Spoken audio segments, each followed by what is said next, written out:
Hey all, so I tried to go live a little bit ago. The connection was horrible. So sorry about that. Thank you for bearing with me.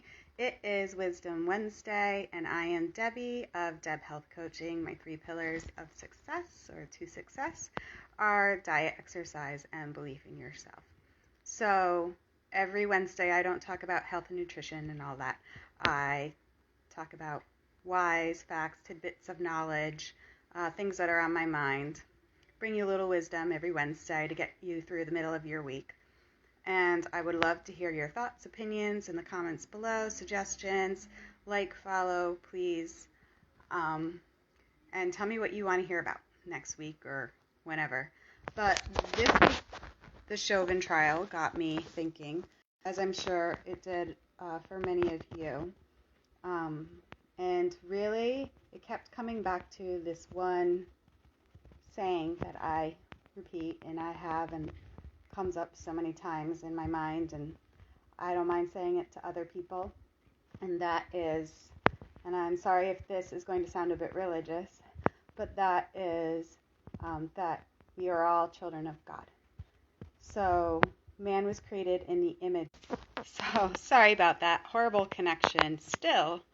Must be the weather. I don't know. It's where I live. The connection's just bad. So anyway, we're all children of God. And when you think of it this way, if you are not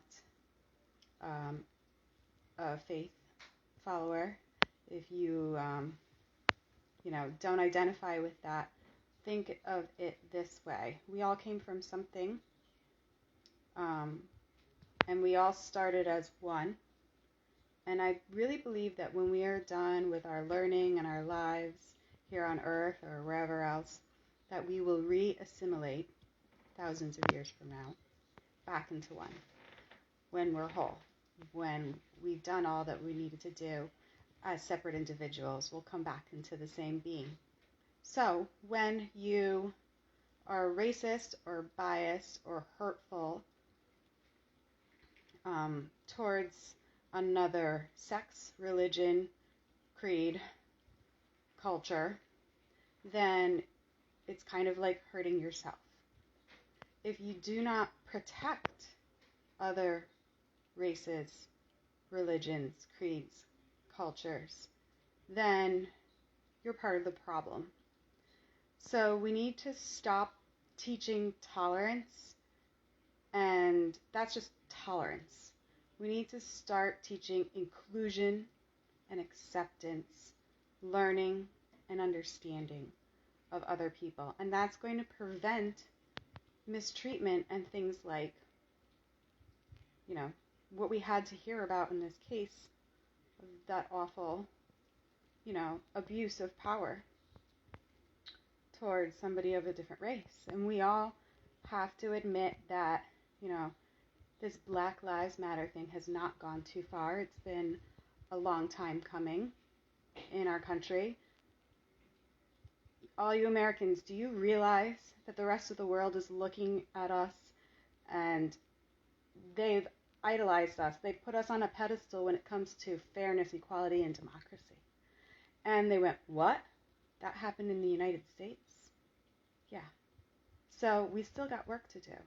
So if you, as an individual, don't see every other person as a piece of you, as a part of your being, your soul, a child of God, and you hurt somebody else, not only are you hurting your own karmic destiny, because it'll come back to you in this life or in the next.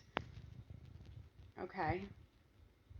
If you are biased, if you are racist, if you, out of fear, go with the flow and don't promote change and inclusion and acceptance, then you're going to come back as what you hurt, what you hated, and you're going to feel that, and you're going to learn from it, because that's the way the divine laws and the universe works. So don't just act out of fear of, oh my gosh, I'm sexist or I'm racist towards somebody, then I'm going to come back as that the next life, like out of fear. But think of it this way. Protect and love, adore and care for each other, and reform, or if you have to, eliminate anybody who is going to hurt another person in any way. It's really that simple. So if you really take the perspective of we're all God's children, like when I see somebody or I hear of somebody being hurt intentionally by somebody else, I get so angry because I go, that's a child of God. How dare they hurt them intentionally? The golden rule, do as to others as you would want done to you. And I hope that everybody starts thinking that way and taking that perspective, because we as a society, we still got a lot of work to do. We still got a lot of change. We need progress, more progress. And if you have your fears or doubts about another race, religion, or color, I invite you to welcome somebody of that origin into your life, and they're going to expel all of your fears and doubts. Because once you really get to know somebody, you can see the good in them. Really that simple. So let's move away from tolerance and to acceptance and inclusion. And then we won't have to live in a world full of Chauvins and hurt. Okay? Blessings all. Lots of love. Stay bright and cheery on this rainy Wednesday. Catch you soon. Bye.